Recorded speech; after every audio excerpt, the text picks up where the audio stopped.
Comme chaque jour, Lily s'engouffre dans la gare du Nord. Là où la plupart des usagers ne font que passer, elle reste toute la journée. Aujourd'hui, elle va voir le travail de Univers 43, une artiste de street art à l'imaginaire foisonnant.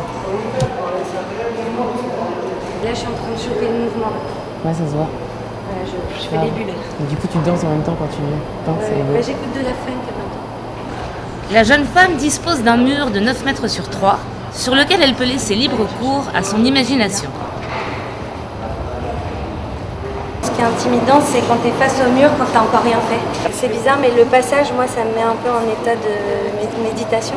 Parce que du coup, j'ai ma musique, mais j'ai plein de gens derrière. Et Il y a du mouvement en fait. c'est vraiment chouette. Son travail s'inspire directement de mythologie et d'histoire, sur lequel elle pose un pinceau souvent malicieux. Lui, c'est le gardien du soleil, enfin de l'entrée des limbes. Lui, c'est le petit-petit-fils d'Archimède, très nul en maths. Ça, c'est mon dino. Voilà, avec la princesse de l'univers 43, la plus jolie, bien sûr.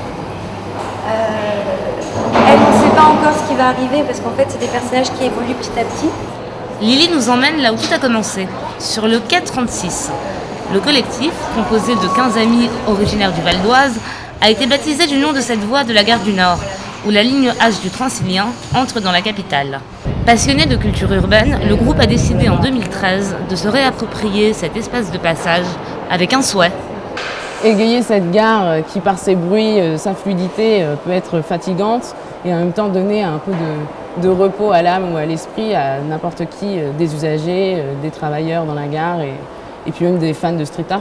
À la faveur d'un partenariat avec la SNCF, les bénévoles de quai 36 encadrent 16 artistes de France et d'Europe sur plus de 4000 m².